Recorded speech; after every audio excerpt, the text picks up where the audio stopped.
1 week from today, I start thinking to myself, and I know it might be like flavor of the week right now because it feels like everybody's jumping on this TreyVeon Henderson bandwagon. Welcome to the party, pals. I've been on it for a minute, but now that we're getting closer, and maybe it is flavor of the week stuff that's got me going a little bit more of like, is it actually too early at number 20? And here are some of the things I talked about, Cease, that I wanted to go and have a conversation with you. Okay. I'm not knocking Omarion Hampton to make my case for TreyVeon Henderson. I don't want to do that by any means. Omarion's a stud. Whoever gets him, be it the Broncos, they're landing a damn good running back, both in the passing game and in the running game. But what I don't know about TreyVeon Henderson kind of intrigues me. And you look at what TreyVeon dealt with. He wasn't even the full-time running back on his team. Maybe his freshman year, if you go look at his opportunities where he did rush for over 1,000, right? Maybe that was, all right, the big bulk of him having the opportunity to be the lead guy.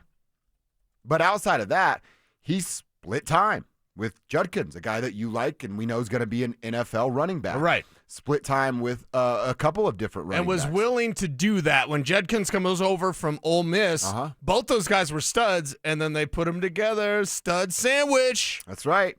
And in that freshman year where he had 183 carries, he had 1,248 yards, an average of 6.8 yards. His last year here, it's the only other year that he went over 1,000, 144 carries for 1,016 yards.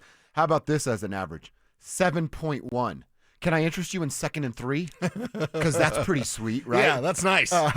And then he also added in each of those years that we're highlighting him going over 1,000. Year 1, he did go over 300 yards receiving. Year 4, where he did this, it was just under at 284.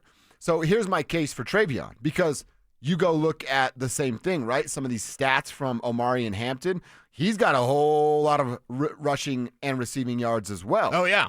1,500 2 years ago, 1,600 this last year. But look at the attempts, man. 253 that first year at 1,500 yards. 281 that got him up over 660. And then he is getting just north, I'd say, of 220 receiving, but then over 370 yards this last year.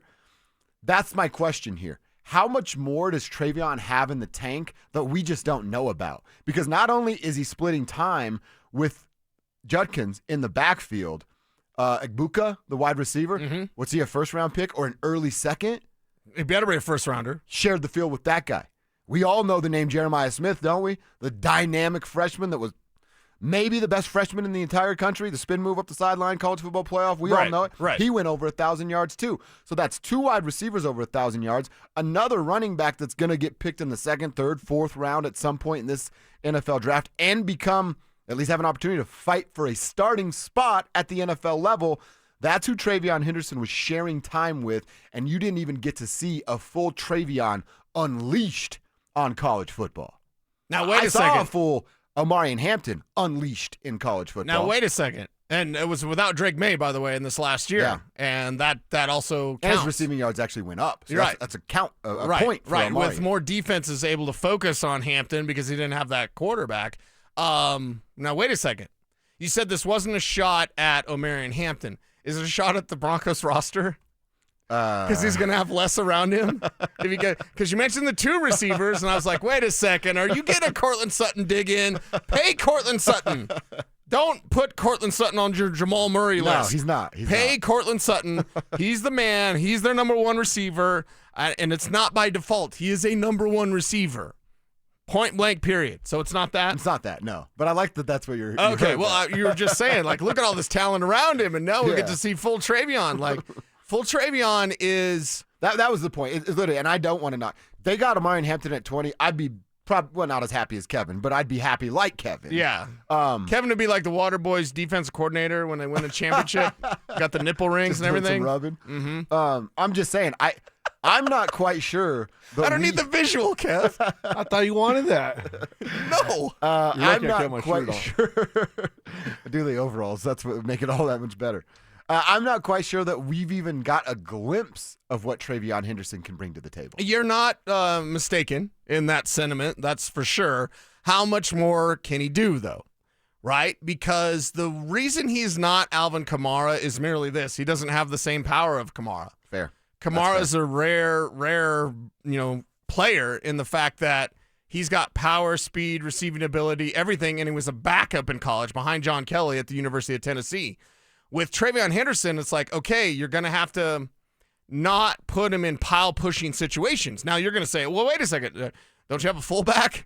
Don't you have Audric Estime or somebody can go in there on 3rd and 1? On 3rd and 1, I don't really want TreyVeon Henderson shoving her up in between the tackles because that's not his forte. Good point. I want him in space. I want him in a committee. It's not a committee. It will be a committee because that's what Sean Payton does, regardless of, even if it is Omarion Hampton, even if you do move up for Ashton Jeanty, it's still going to be a committee. Now, it'll be a smaller share. You get Jeanty, it's a 70-30 thing. You get Hampton, it's like a 65-35 thing. You get TreyVeon Henderson, it still might be 50-50. And maybe that's the best way to keep him fresh, and that's the best way to utilize him. I worry about a tell when he's on the field, though.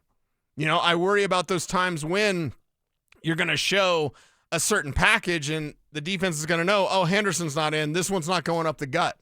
You know what I mean? You need to have that inside-out ability, which he does, but does he have the kind of power and lower body strength to pick up those tough yards? When you block it for 1, can he get you 2?